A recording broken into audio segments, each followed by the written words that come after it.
Let's mic Janata journalist. नमस्कार, let's mic में आपका स्वागत है। मैं हूँ राखी जैन। जनता जर्नलिस्ट में हम बात करते हैं जनता के सवालों की, उनकी जरूरतों की और उन वादों की जो सरकारें करती तो हैं लेकिन निभाती कितनी हैं, आज ही हम जानेंगे। राज्यों में हर 5 साल में विधानसभा चुनाव होते हैं और हर बार राजनीतिक पार्टियां बड़े बड़े वादे करती हैं। लेकिन सवाल ये है कि क्या ये वादे पूरे होते हैं? क्या सरकार बनने के बाद ये वादे उनकी प्राथमिकता में रहते हैं या चुनाव खत्म होते ही उन्हें भुला दिया जाता है? फिलहाल बिहार में एक बार फिर विधानसभा चुनाव सामने हैं। ऐसे में जनता से जुड़े बड़े वादों और योजनाओं का हमने जायजा लिया। आज बात करते हैं हर घर नल का जल योजना की। सरकार ने इस योजना के बड़े बड़े दावे किए, लेकिन हकीकत ये है कि इस योजना को हर घर सिर्फ नल ही नल, कहाँ है जल कहा जाए तो कुछ गलत नहीं होगा। बिहार में हर घर नल का जल योजना की शुरुआत सितंबर 2016 में की गई थी। इसका उद्देश्य था कि हर घर तक नल के जरिए पीने का पानी पहुंचाया जाए। ये योजना बिहार सरकार के 7 निश्चय कार्यक्रम का हिस्सा थी। इसके तहत 2 योजनाएं बनी: मुख्यमंत्री ग्रामीण पेयजल निश्चय योजना, मुख्यमंत्री शहरी पेयजल निश्चय योजना। इन योजनाओं का लक्ष्य था कि साल 2024 तक हर व्यक्ति को हर दिन कम से कम 70 लीटर साफ पानी नल के जरिए मिले। सरकारी दावे के अनुसार 29,245 करोड़ रुपए खर्च करके 1,14,651 वार्डों में से 1,13,472 वार्डों में काम पूरा हो गया है। लेकिन जमीनी हकीकत अलग है। कई नगर पंचायतों में आधे से अधिक घरों तक पानी नहीं पहुंचा है। इस योजना में कई समस्याएं रहीं। पहली भ्रष्टाचार, दूसरी लागू करने में लापरवाही और तीसरी तकनीकी खामियां। कुछ इलाकों में ये योजना जरूर सफल रही, लेकिन बहुत सारे गांवों और शहरों में या तो पानी पहुंचा ही नहीं या पानी की गुणवत्ता बहुत खराब रही। सरकारी रिपोर्ट्स भले ही 99% कवरेज का दावा करें, लेकिन कई जगह लोग अब भी पानी के लिए परेशान हैं। यही नहीं, योजना के ठेके उप मुख्यमंत्री के रिश्तेदारों को मिलने से इस पर राजनीति और शक का साया भी पड़ गया है।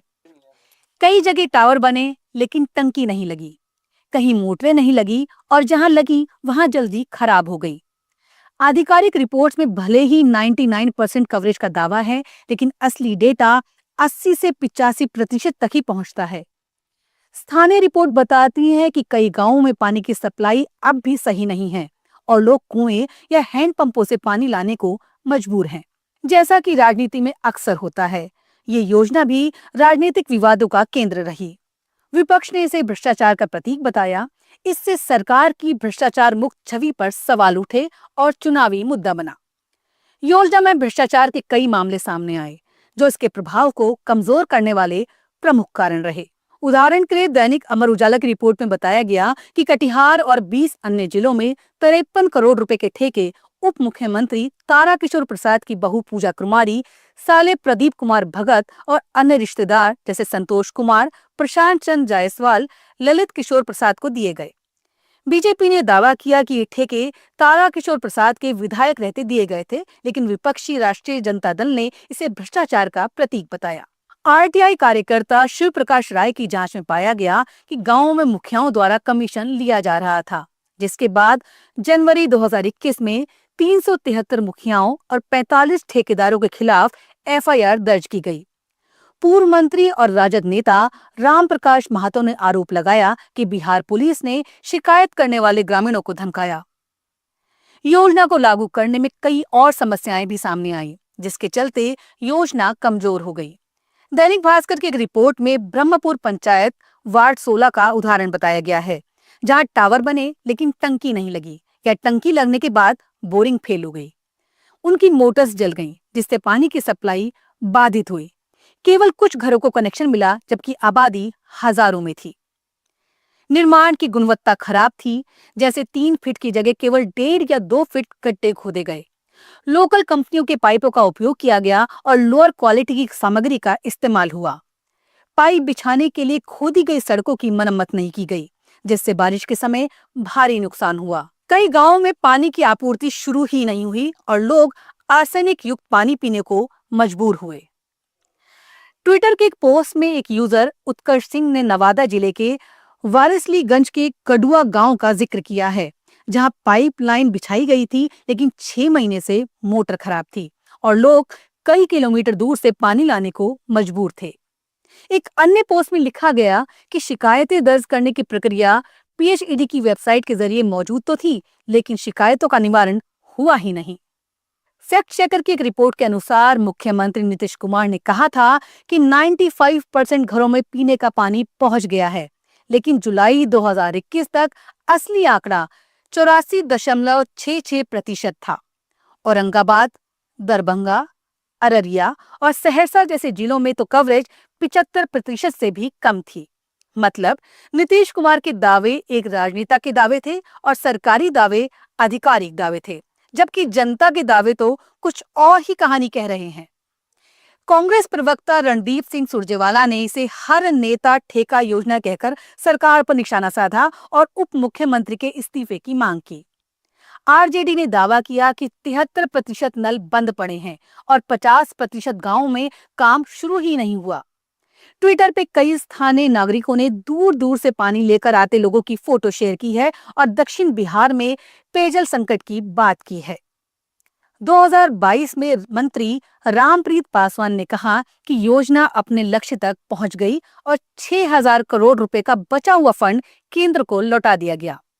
तब ये सवाल उठा कि क्या फंड का पूरी तरह उपयोग हुआ या प्रबंधन में कमी थी? इतना पैसा कैसे बच गया? क्योंकि योजनाओं को पूरा करने में देरी से तो लागत बढ़ती है। फिर इस योजना में ऐसा क्या हुआ कि 6,000 करोड़ रुपए केंद्र को लौटाना पड़ा?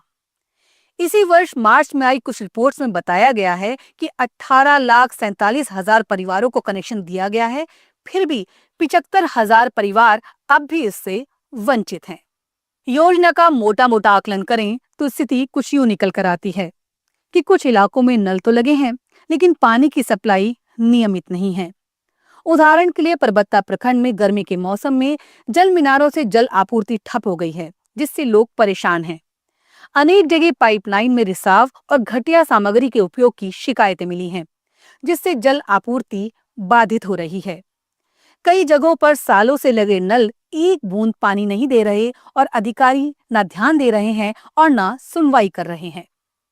सरकारें जब योजना बनाती हैं तो कागज पर सब कुछ अच्छा दिखता है, लेकिन अगर मॉनिटरिंग ना हो और भ्रष्टाचार हावी हो जाए तो हाल वही होता है जो बिहार की हर घर नल का जल योजना के साथ हुआ।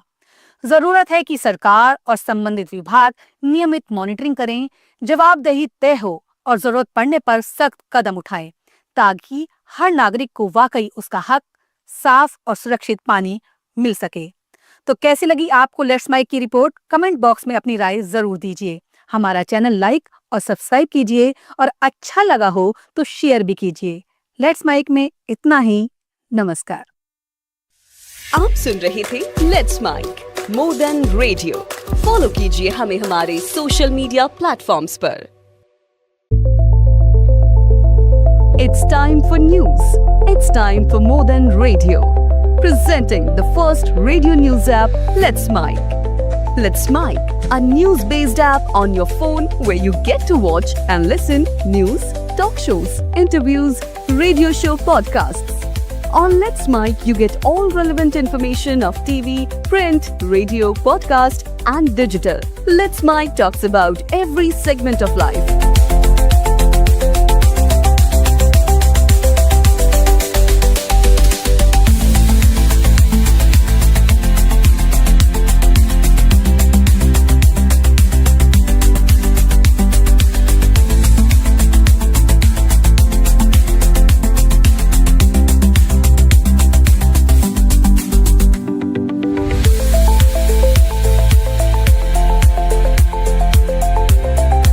Let's Mic is not just a revolutionary idea. Download the app now from Play Store. Available both on Android and iOS mobile phones.